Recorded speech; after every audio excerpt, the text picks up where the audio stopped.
All right, we are live. All right. Let's Hi, everybody. hello, I Florida. always wish I had that cheesy radio voice. Hey, everybody. Yeah, like Oh, welcome to the show. Welcome to the morning zoo. Whee! I've never everybody. had that. No, me neither. Let's see. I'm no Ryan Seacrest. Let's share this Got, over to your page. got like a peanut brain, but he gets to do everything because he can speak in that voice. I love it. Florida High School Wrestling Orlando. All right, so we're live on my page and we're live on your page. So that's about all we need. But hey, so first of all, how you doing? How was your weekend? It was good. I had a great weekend. Yeah, Incredible weekend. Just a really good one. Nice 3-day weekend, and I already have my rankings out for the week. And yeah, I had a good weekend. I can say that. yeah. My son and I, we drove up to Life University, and we got to experience a great weekend of Oh, that's wrestling. awesome. Yeah, you're telling me about that. Yeah, a lot of Florida girls, a lot of Florida boys. Um, it was a really good time. We got to do good things. We got to see Southeastern versus Life, which those two programs are filled with Florida kids. And then we got to experience the tri duels, the girls. We got to see a bunch of freestyle, uh, Campbellsville, Life U, Bruton Parker on that side. So a couple of top ranked teams there. And Dodgen seems like he's building something special there in Bruton Parker. So, but on the other side, you got Omi, you got Brandon George, you got Yeah. their whole staff, a lot of Floridians, their whole rosters sprinkled with Floridians. So it was cool, fun to watch. I mean, my weekend was basically cool because my daughters are um, in a Frozen production this weekend, and they had like a 5-hour rehearsal. We had someone pick our youngest one up, and so we actually had like 5 hours with no kids, and went to had like a 2-hour lunch dinner date, whatever. It was amazing. I did. Now you can actually sit at restaurants or on patios. You don't have to like go through, pick it up, and then sit on the tailgate. Yeah, it was a melting pot, so it was like hidden off on like a lover's corner or whatever, and so like, we were socially distanced from everybody in the world, and my kids were all accounted for, not with me. That's awesome. Well, I wasn't in Florida this weekend, but I know a lot of great Yes, things happened. Right? Did we finish off all the regional duels and we finished off the regional duels. We have the region final set for every classification for Friday at Kissimmee Osceola High School. Some familiar names are there. Some new names made it into some new teams making their first appearance this year too, which is cool. But yeah, Thursday night, I wish I could have been around. I was able to watch some of it. Thankfully, I want to make sure I get the Twitter handle correct here. But South Dade, let's see. Well, it's Patrick Seischer. I hope I'm saying his name right. He's a video guy. He runs the media program at South Dade High School, and had South Dade's region duels on YouTube Live. I was able to watch South Dade, Southwest Miami, battle it out in the region duel live from the comfort of my seat. I was able to check out some other ones that were Facebook Live. But there were some region that was duels. what, a 31-28 match I heard? What's that? That was a 31-28 duel I heard. Which one? That Southwest South Dade. No, it wasn't that close. South Dade won 38-21. 38-21. Okay, I'm sorry. Yeah. I have the 8s and the 1s mixed, but it was a great duel. I mean, the thing that was so cool, and there were no fans, just some family in the stands, but the intensity was there, and a couple big wins in that one. JDL Severo, I don't know if I'm saying his name right, took a reversal and scored a pin that just made the place erupt. But definitely fun to be able to watch that, because I mean, I'm a 305 guy, but still South Dade is a long way from where I live now. So it was fun to be able to, I'm thankful for the technology out there, and so many people broadcasting these duels, and I was able to watch some of them. Really made it feel like I was there. I mean, as it is, I spend probably work like 8 or 9 hours straight, starting at 5 o'clock on on Thursday, just trying to get results from everybody. Not an easy task. We can talk about that later. Yeah. But just trying to be the one place where you could get everything. And I was able to eventually find out all the results, but just some big stuff out there. The ones that stand out to me locally for us here in Central Florida, Timber Creek, the only district runner-up to advance to the region final. They knocked off Haggerty and their rematch 45-30, and they advanced. You had some really tight districts. Of course, obviously, the one we already mentioned, South Dade, Southwest Miami. That's like probably 1 and 2 and 3A meeting in the region's quarterfinals or semifinals as they are. I know, but I heard Alex Cotto had a big win too. He did too. He did. He beat Sebastian Melguizo, and that was probably that's one of the ones I marked as one of the wins of the weekend. Another win of the weekend, which I read, which I did not even get the score sheet on this. I read it in an article. Cody Rice beat Brian Berhia and evened up their season series, I think, between each other at 1-1. He won that. But a couple of other things to point out team-wise, Cardinal Gibbons made it out of the region of doom down there, beating both American Heritage, Delray Beach, and Jensen Beach, both single-digit wins, 8 total points between the both of them to advance that one. And then there's another one that I wanted to make sure that I pointed out.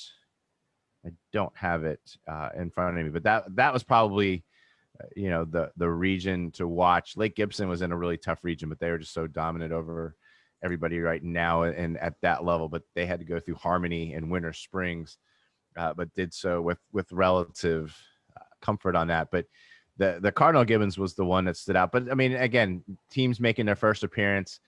Pace, New Smyrna Beach, and Claude, I believe, is making their first appearance in the state duels tournament at Osceola this weekend, and that's neat to see also, because it means that it's some of the success is spreading. We have a lot of the same teams, but we have some new ones there, and that's kind of neat. Had to go through Harmony and Winter Springs. Yeah, I like the I love what the Twins are doing down there in Cardinal Gibbons. What great guys they are. So congratulations to them. But yeah, I mean, I was away this weekend, but I was getting messages like there'd be a big win somewhere or something, and someone said, "Did you see that?" So I would try to find it somewhere and research it or see what was going on. But it sounded like it was a lot of fun. So now I want to make sure I'm familiar with this. So now it comes down to what, 8 teams in each region, right? Or 8 teams in each classification, right? Yeah, the region finals are actually part of the state duels tournament. So they'll take place on Friday at Osceola High School. So on Thursday night, where they were actually, some will say we won the region, but it actually was the region quarterfinals and the region semifinals. It was like a quad.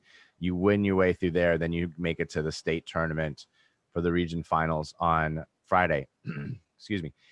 Class 1A is at 10 a.m., I believe. Or no, 11 a.m. on Friday. Class 1A will have their 4 region finals going on at the same time. At 2 p.m. on Friday, Class 2A will have their region finals going on, including the Tampa Jesuit and Lake Gibson region final. And also at the same time, Palmetto Ridge and Charlotte region final going on at the same time at 2 o'clock on Friday. And then at 6 o'clock on Friday, 3A will have their region finals. And then the winners of all of those advance to the Final Four, if you will, and in the state semifinals. This year, different than years past, at least according to the schedule sent to me from the FHSAA, all the semifinals will take place on 6 mats at 10 o'clock in the morning. In the past, they've separated it by class. So you had, I think it was like 9 a.m., 11 a.m., 1 p.m. They'd have each class do the semifinals. All the semifinals will be going on at the same time. And then at 1 o'clock on Saturday, all 3 classes will crown their state duels champion with the 3 championship matches going on at the same time. Now, are there spectators allowed this year? Have you heard about that? Are they going to? I don't know. I don't know the cutoff, but I do know there are spectators allowed, and you can buy tickets through FHSA. I don't know all of the details on that, however. Yeah, well, look it up. I just know I have my way in, and that's all that matters to me. Sorry, everybody out there. And also, if you aren't going, And in fact, I will not be there on the first day because my daughters are starring in Frozen, and that's a pretty big day here in our house. My youngest daughter's first time on stage for us to see. But you can watch, and what I'll be doing also, you can watch that on Track. It'll be streaming through Track Wrestling, and if you have, you can buy the event, or if you have Plus like I do, then you'll be able to watch it. So you'll be able to, if you can't make it out there for either of the days, you can watch it on Track. But I believe you can also, there will be spectators. I just don't know the limitations. They've done a great job. Everything Osceola has done so far this season for safety concerns and protocols and getting matches quickly and getting through everything like they always do. I mean, they just continue to flex their muscles as the best. And so it'll be a great experience for anybody that does go out there this weekend. And it's at Osceola High School for the state duels. I'm excited. I'm trying to get permission from FHSAA as well. So I've gone through the process, but what's up, Coach Tony Cerullo? Brant is the real deal. The state duels is going to be fire. So shout out to you, Brant, from Tony Hey, Cerullo. all right. But yeah, so we got 8 teams and some good ones, right? I mean, Somerset, Cardinal Gibbons.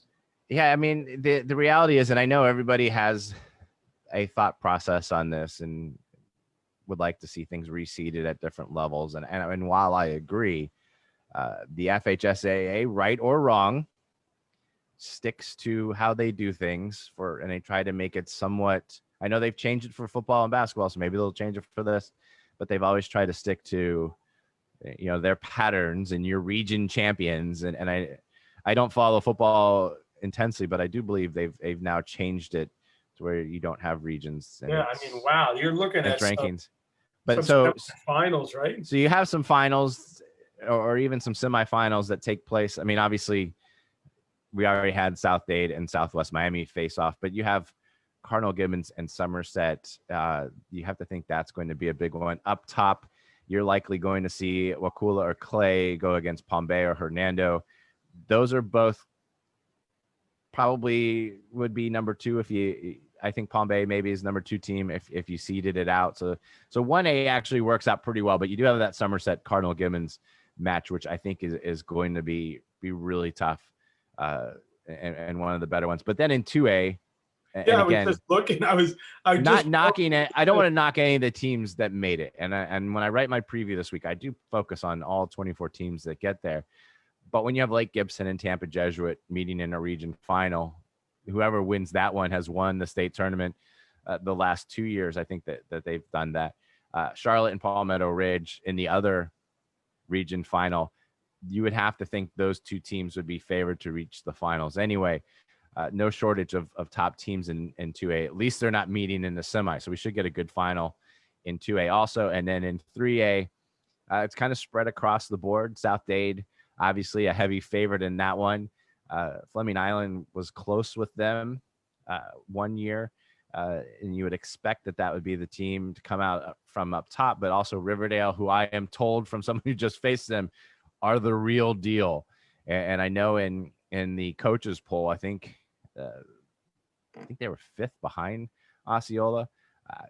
I'd never count Coach Bird and the Cowboys out, but that is a region final to watch, I think, in 3A, because if Riverdale is as tough as these coaches are telling me they are, and I do believe so, they probably should be ranked a little higher than they are. But Osceola always brings out the guns for this and finds their way. They reached the final last year, I think it was. Everything's kind of blurred together since COVID, but they have reached the final. So I don't want to. I would never put anything past Osceola. So that should be one of the 3A region finals to definitely keep an eye on. And Timber Creek up top. I know you mentioned them coming out of that side of the bracket.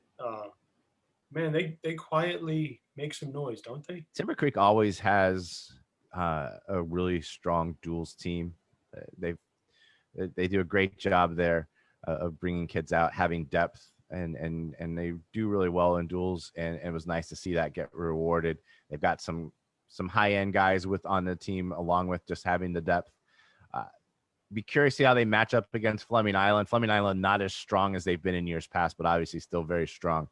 But that was, I mean, everything for Timber Creek to battle back after losing by 2 points to Haggerty in the district final, come back, make their way back to another chance to play Haggerty and then win in that duel. I mean, really kudos to them. They're actually my team of the week when my wrestlers of the week goes live not long after we finish this. But I gave that honor to Timber Creek for being the only district runner up that's still alive in the state duel series. Yeah, I mean, I love those two brothers, the Dominguez brothers. They're awesome. Good kids. Tapia. I mean, they just have. You can keep going there, right? And then Coach Cohen would tell me he would Lou Holtz it and say how terrible they are and how they got nothing. And oh yeah, we don't have much. He's one of those coaches I love getting quotes for, and I will be talking to this week. But you know, he's like Scott Gomrad. Just we don't have anything.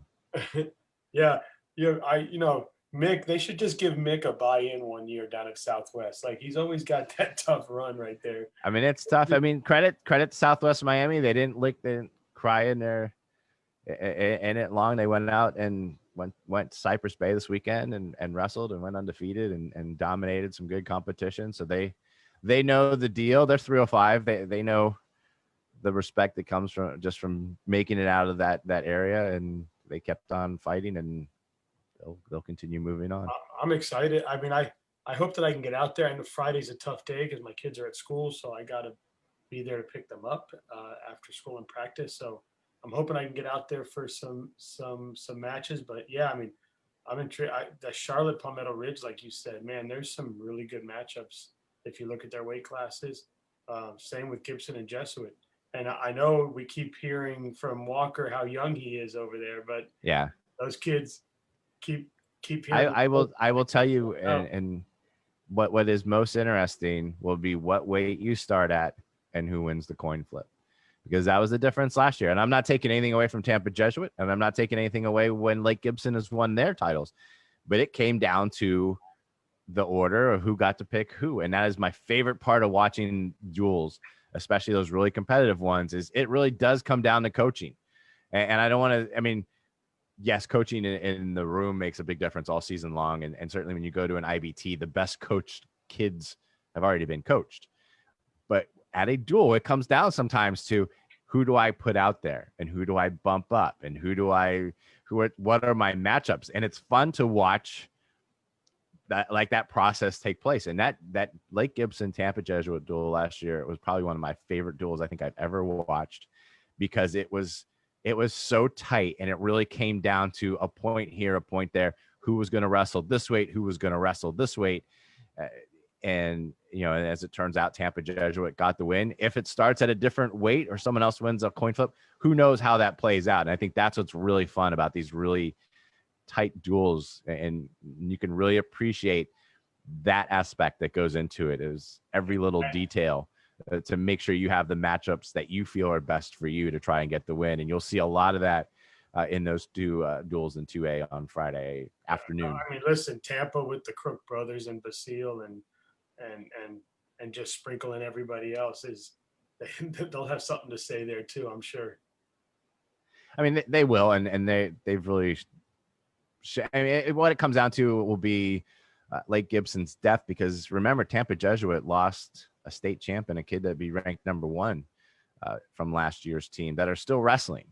And so just imagine how tough they'd be then. Lake Gibson usually strong at pretty much every weight. I know they're young, but it could come down to, that's the other thing about these duels, is sometimes it comes down to a weight class of two kids that aren't ranked, and they're the ones that are put on the spot, because whoever wins that duel can sometimes be the difference in the tournament, in that match. And I think that is also fun, is you're going to see kids that maybe you don't know their names, but their wins are going to be just as important as the kids that are ranked 1 or 2 in the state, because those wins mean so much. And that's another part of it that I'm a huge fan of duels, if you can't tell. I love this. I love the state duels. I've been trying to keep an eye, like I've seen Lemon Bay. Lemon Bay has looked really good coming through their region. And, we'll see what they have going up against, who is that?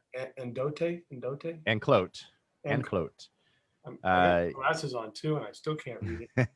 Yeah, Lemon Bay, again, a team that has a couple top guys, and now also have had some young guys start to build up and get some wins. They had some they actually probably had one of the tougher roads to this, a tougher road than Enclote did, and against McKeel and Tenerock, and had like some what would be considered, if you like my rankings, would be upset wins. Just guys wrestling up and knocking off kids that are ranked above them, and so Lemon Bay's starting to put something together there.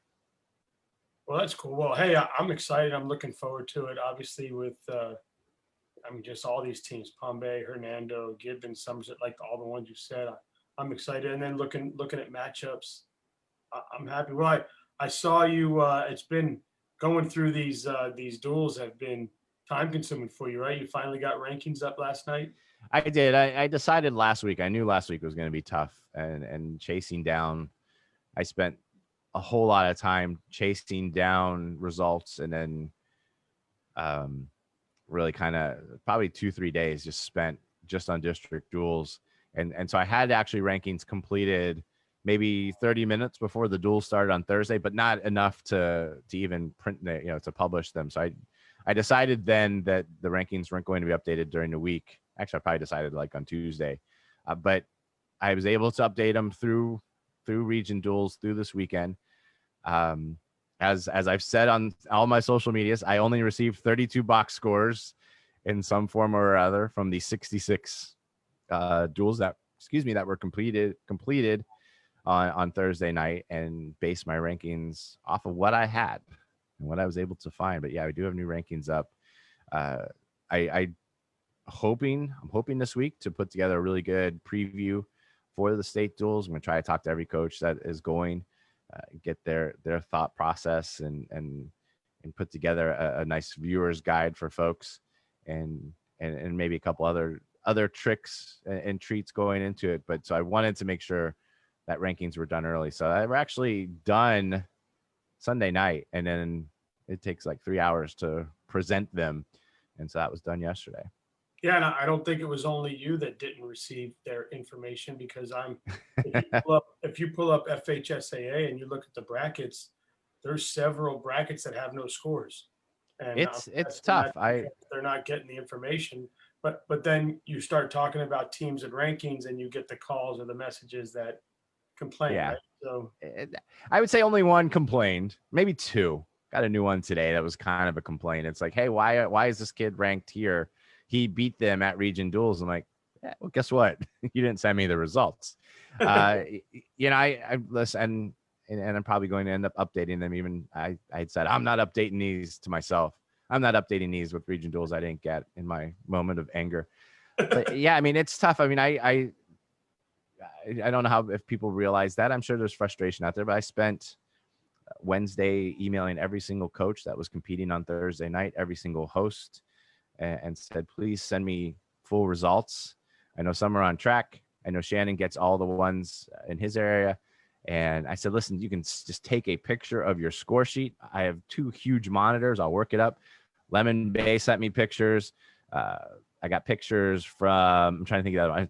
South Dade sent me pictures, and 1 or 2 other ones. And so I did those duels. I went and, interpreted the score sheets, which some are better than others. And so I was able to get those. But out of the 66 that were competed, because there were 6 that weren't competed because of COVID protocol for 5 of them. And one of them was a forfeit at the district level. And so you don't get to compete at the region level. But out of those 66, I only received 32. So when my rankings went live last night, I even prefaced in the story. No one really reads my intro, but if they did, everyone just goes straight to the rankings. In fact, I probably wouldn't even read my intro. I'd probably spend more time on it than I should. But I said, listen, these are based on region results that I have.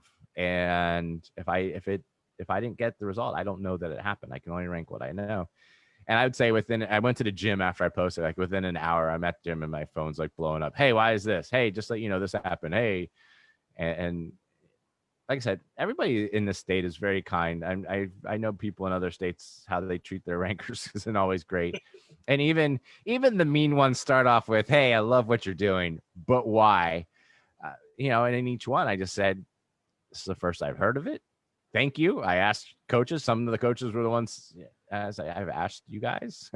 I want these results sent to me. I will type up score sheets. I will go through score sheets. Last year, the District 16 duels that South Dade had the first weekend. He sent me 80 pictures of 80 score sheets, and I went through every score sheet. So I mean, I'll do that, but it's frustrating. It's hard.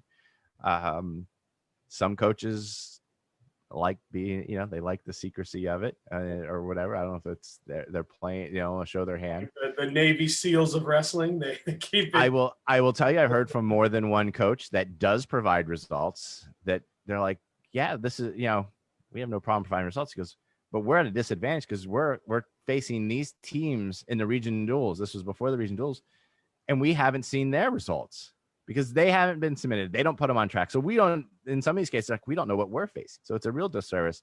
I really hope, and I'm going to hopefully get Robbie for a couple minutes one of these times and ask him some questions. And one of them I want to ask is there a thought to make this mandatory to go on track? Because it kind of, I don't know if it's a competitive disadvantage or not, but I think people should be able to see who wrestled who and who won where and such, if you're going to be facing these teams going forward. So if you're a team that puts all of your results on track or publishes all your results through Shannon or I, or is just lets the stuff be known, are you then at a disadvantage because your opponent can see where you wrestled kids or who wrestled, and you can't see theirs because they don't have theirs out there? And I can beg all I want. I know Shannon won't cover a team if they don't send results. He's like hardcore. Like, you don't send him results, he doesn't cover your team, and everybody bought in. Now I'm not mean. I'm not tough enough to do that. I don't know if I'm ready to tell 390 teams, hey, I'm not covering you if you don't send my results. But Shannon, that's how Shannon gets all his results, and it works. And everybody in North Florida sends him results.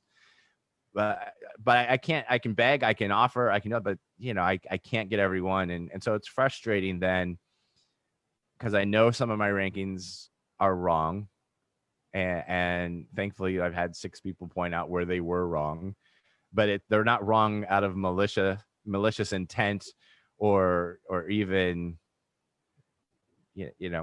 ignorance on it's ignorance. It's not even that I'm purposely doing it. I don't know that it happened, and I just, hopefully someone's listening to this, so I'm going, so that's why. But if I got your region duels and I still messed up, which I have done before, that's on me. But if I didn't know that this kid beat this kid or wrestled it this way or whatever, that's not my fault. And so it was frustrating. But listen, I was the only one that had all the brackets updated for the state at night. I think the FHSA, at least when I had last checked, they did it the next day. So I want to still be that place that you come to get the results and the one-stop shop. It's frustrating, but it's certainly, it takes a lot of time. And if I just had everybody send me stuff on Thursday night, I probably would have had more time, but it's part of the gig. I don't mind doing it. And this week is all on track because it's Semi Osceola. So the rankings I will not be missing any state duel results this weekend as far as rankings, because they will all be available. I'll be able to watch almost all of them. Yeah, you definitely think we'd get closer than 36 of the 66. 32 of the 66. Oh, we're happy that the state's being covered. We just need to participate a little better. But Coach DeArmas said, I'm supposed to be working, but I can't stop watching. Well, thanks, Coach. Yeah, me too. But yeah, I can't wait to see what happens, whether it's whether I got to watch it on track or I'm going to try to go there. I know Saturday I'll probably be free to go there. I'm hoping. I'd like to be there both days, but I'm trying to work on that. Like I said, it's not up to Osceola, it's up to FHSAA. So definitely want to get there at least as a spectator and see some of these great matches. But, on top of that, then, Osceola's having this huge state tournament Friday and Saturday. And then Sunday they're hosting the IOF and they're having kids from 8th grade down in their gym. So if you haven't signed up yet, and I don't think Jim has cut it off yet, but get signed up, get your kids in there to wrestle. It'll be fun. The IOF duels, and I'm sure there's a lot of other stuff going on this weekend. I just I haven't had a chance to take a look at it, but what you were saying about the duels was interesting because I'd mentioned that I got up to the college and saw some duels this weekend, and you'd see it in the boys duels when they would do the introductions. Like two kids from each weight class would come out in Yeah. some cases, so they didn't know who was going to be the Oh yeah. starter or who was going to be the guy. It's an art form, and it helps when other teams well, and certainly the top teams do know the other team and know who everybody is going to be. Um, but yeah, I mean, it's the chess match part of it, because there's not a lot of chess match when it comes to IBTs. Your kid weighs in, that's where he's going to be. I've seen sometimes where you might be a little shocked at a weight a kid goes on. When the districts come out, there's always a few. I'm like, oh, ooh, he went this weight. I wasn't expecting that. But your coaching is different then. Your coaching is on the mat. Your coaching is what you did leading up to that. Along with coaching on the mat, though, in duels, you're also coaching for the team score and that kind of thing. And it's really fun to watch. And those close matches, you just really, you can see, you see the one side and they're waiting to see who comes out for the other end. That their kids know you don't present yourself first. It's the other guys presenting theirs. And then when that kid comes up and checks in, then you let who you're wrestling, who you're putting there. And it's one of the for a geek like me, that's the part I really enjoy, is just watching the hamsters run around the wheels of the coach's brains, on extra speed on that, because they have to figure this part out too. And there's an art to that, and certainly it'll be on display this weekend. Now, I had Kerwin on last night. We spoke about girls wrestling. When I got off, I did have a coach reach out and say, do you have maybe a list, or do you know of some girls tournaments coming up? I know that I know a tournament this weekend. I think is it called the Cavalry? I want to say the Cavalry, where the girls are going to be wrestling this weekend. I did hear, about that. That's coming up. Is there anything else, girls wise, that's coming up this weekend? In you fact, know out I watched a little bit of that. I meant to ask him at the end if he had brackets from this weekend, because I never got results. Couldn't update my girls' results because I never got results from Cypress Creek. If anybody's watching right now and you have brackets or results from Cypress Creek this weekend, please send them my way, because I want to see how it went down there. On my schedule, I have the Greyhound Open this weekend at Lyman. Greyhound, there we go. Greyhound, yes. That is going on, and that's the only one I have confirmed for this weekend coming up. Might be going on at Celebration. I see the Stormfront Celebration had one. I believe it was canceled. I saw a post on that because of girls weightlifting districts going on this weekend. That's what I heard. That the Storm one, whenever the Storm one was scheduled, and I've deleted it from mine. Whenever that was scheduled, that was canceled because so many weren't going to be available, because they were also competing in the weightlifting. So really, this weekend we just know about the Greyhound, right? I know about the Greyhound. I'm sure there's other ones out there. That's the only one I'm aware of. Nice. And then I know about the IOF for the youth. There's also, it looks like there's a middle school North Florida championships at Sewanee. And then, of course, there's a George Mulligan Memorial in Panama City that's listed here. There's a Coral Springs IBT, Arnold High School in Panama City. Well, they had one. They had one yesterday. Okay, that one was yesterday. Okay, then Space Coast Invite and PCAC tournament. So, yeah, not only do we have the state duels this weekend, but you've got a lot of other stuff happening throughout the state. Not as much as usual, because obviously everybody's going to probably be in Osceola. Unfortunately, not because there's other events going on. Not a lot of people come to Osceola that aren't competing there, but there will be some events. There's some that are Saturday. I know in the past there have been some events that the teams that lose on Friday go and compete in, and there were some events last week. And something I wanted to make sure that I pointed out. Probably the weight class of the weekend was at the private school challenge, and 170 pounds had Dylan Cohn, Jonathan Conrad, and Brian Berhia in it, and you had Berbija. I always say his name wrong. Yeah, Berberia. My apologies. And you had Dylan winning 4-2 and 5-2 over each of those. Conrad got the other win. But you had three of probably the top 370 pounders, or three of the top 170 pounders, all in that tournament. and it was a round robin, so they all faced each other too. Would have been fun just to watch that one. That would have, and Berberia On is, what is he? Only a 10th grader wrestling those guys, Yeah.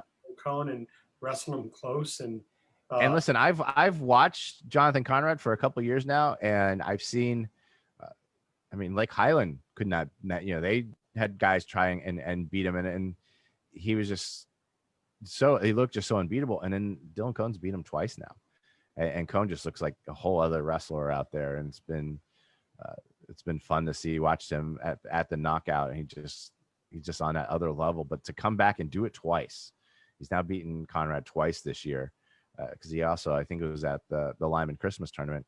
Uh, that's significant, and that certainly sets up a really fun 1A 170, and hopefully they end up on different sides of the bracket so we can see them in the finals there if that plays out. And but to do that twice, that's pretty impressive.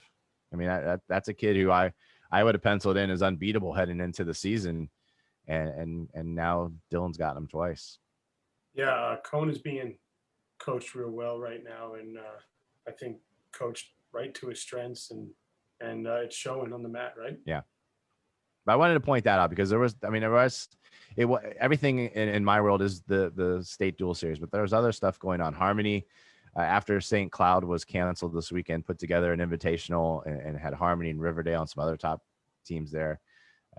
So you had some good action take place there. So there's other stuff going on. There'll be other stuff going on this weekend. My focus will be and remains on the state dual series. What's crazy is after this weekend ends, we're like 3 weeks left. I mean, you even mentioned we're already starting to see conference championships start to take place. I mean, it's ramping up. It goes quick. It seems like it's a long season, but then next thing you know, you've got a couple of weeks left, and then the postseason begins. Yeah, I know. My son is just a small team, but we have a couple of tournaments left, and then we've got we're up at the Villages for February 20th districts, and Yep. and we'll see how it goes. 48 tournaments in a week. It's fun. Yeah, I think we got the Moskowitz coming up at the end of the month, and then I believe there's an IBT Braves duel. Yeah. Not IBT Braves duel. That sounded pretty dumb.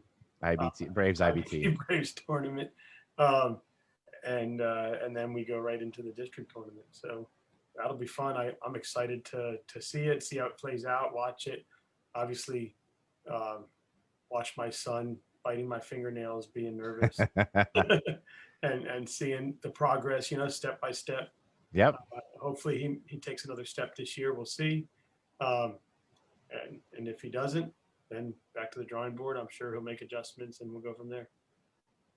And I mean, he's to the level now where he's starting to have expectations. So I'm sure that's fun too.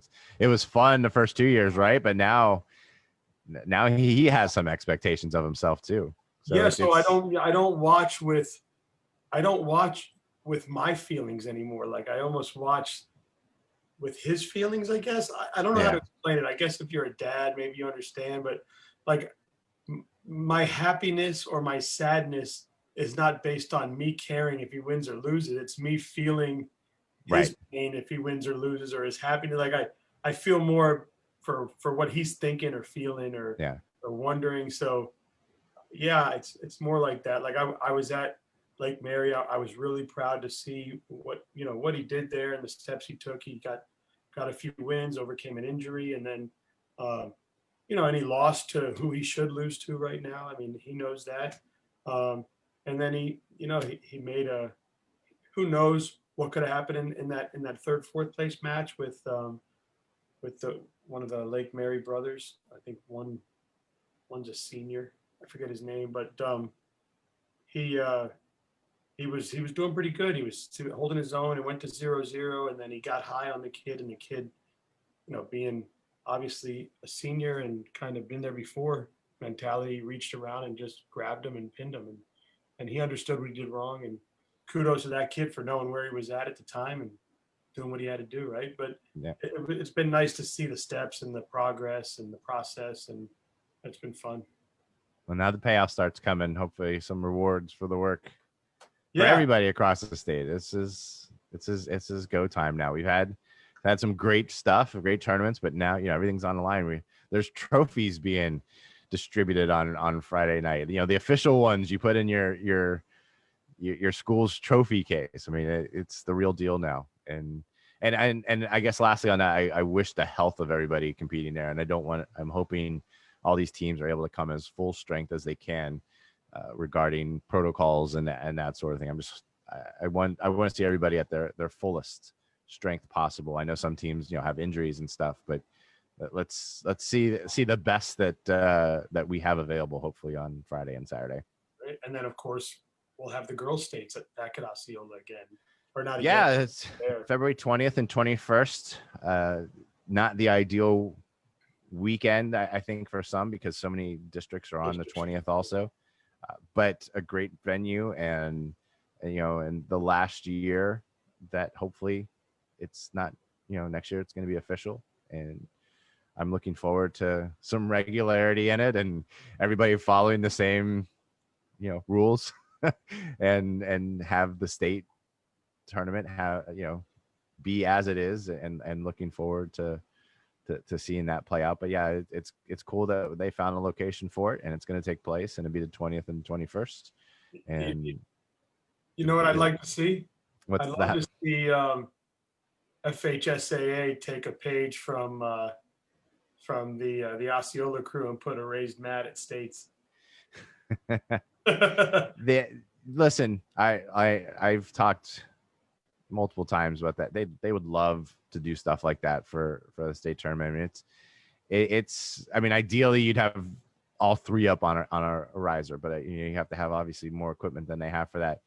It's certainly been wished upon and talked about and hoped for, and certainly after they showed what they were able to do at Knockout, it maybe has a little bit of a discussion too. But it's also about getting everything through and getting it done and needing those 12 mats. And so I don't know that it will happen, but it's certainly not happening because the organizers and the people putting it on don't want to do it. They would love. So what you're saying is Knockout was able to have it already preset prior to tournament beginning, where you couldn't have that during the state tournament. You'd have to be able to, like, everybody out of the building for an hour. We're going to build this stage. How long it would take to build. And, and it's gorgeous. And I mean, for me, shooting on that from the side was just, I got some really great pictures. And they made it big enough where you had room to wrestle. Like, you right. But when you do that, you don't have as many mats on the side. I don't know how it affects all the other things, but you need to have 12 mats to get it done in 2 days. I mean, listen, we've been there some years and they're finished in the placing matches and they've torn down 9 other mats or whatever, and have tried to rush everybody out because they have like 30 minutes before they need to bring everybody back in, and the placing matches are just ending. Now, last year, to credit, they kept more mats up the second day, and I believe they wrestled more mats the second day through consolation rounds, and so they were done in time, clear the arena out, plenty of time to break down. But there have been years, because I'm in there the whole time, I don't get kicked out because I'm media, and a lot of us are typing like mad, to get our stories set as much as we can before the finals come, because we're all on these really crazy tight deadlines. And there have been times, and it wasn't last year, it was the year before, where they were finishing up, heavyweight matches and tearing everything down and like almost ready to pounce the moment that ended, because they were on such a tight schedule just to set up for the finals. And that, that's not talking about building a riser and all that stuff. I mean, that's just to get them off the mats and pull the 3 mats to the middle. It's a tight schedule to fit everything in. Some years you have lots of pins, everything goes quick. Other years you have maybe some injuries and you lose a mat for a while because, someone's being tended to.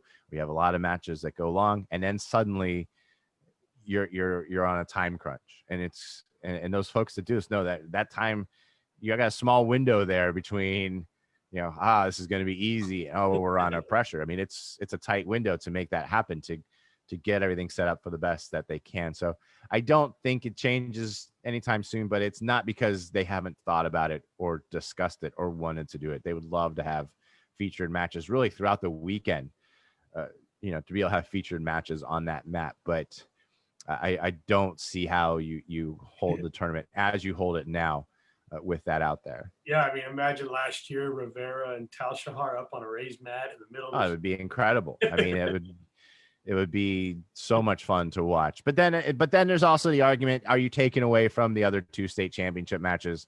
If one of them's on the raised mat and the other two are on the side, does that mean those state championships don't mean as much? Again, I know what people are thinking, but I also sometimes try to think from the kid's standpoint. And if I'm in a state championship match, but it's not good enough to be on the riser, do I feel like it's less worthy? Because I don't know that they would, but I think that would be part of the process also. And you want to have equality for all three classes that are competing and have the same kind of attention and spotlight on them. So I don't think you would see that, but I would love to see a raised mat for featured matches just to help build the excitement around it. Yeah, listen, they do a great job.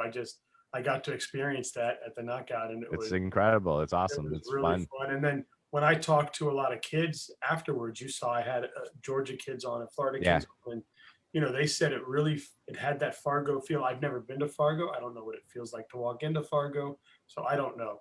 But they said it felt like it had that feel to it when they were walking in the Yeah. room because of the way it was set up. My thought process on it was next year, this is going to be incredible with a full crowd, full admission, full loudness, and everybody being, there's kind of a sterileness to it, which it needs to be. But imagine that raised mat with those things, with people in the stands and that sort of thing. It would make it an even Some crazier of the experience. matchups we had. Imagine that Yeah. matchup Well, happening yeah. to a full crowd. Yeah, It would be exactly. insane. And some of those moments in front of a full crowd that's not masked and social distanced and not coming out and all those things that we need to do now. But when we're able to be back and normal, that's going to be amazing to see the knockout next year in that same venue and that same kind of setup. I'm excited. Well, I know you But guys. now we're going to be excited about state duels. We'll talk about Yes. knockout in the off season. Yep. I don't have it on my calendar, but You got a busy week. I know you, and hopefully I'll see you Saturday. I will be out there Saturday. My apologies to not being out there Friday. I've had coaches reach out. Hey, I can't wait to see you Friday. And I can't miss my daughter's debut, and I want to be there. I won't see her in her second show. Her second show is during the finals. I will be at the championship finals, but I didn't want to miss that first one. So I'll be watching the state duels. I'll be watching them on my computer throughout the day, but I'll be out there Saturday for the semis and the finals, and I really can't wait. I love the state duels idea. I love the series, and I really want it to be successful, and keep finding ways to make it better. All right, man. Hey. All right. See you Saturday. Yes, sir.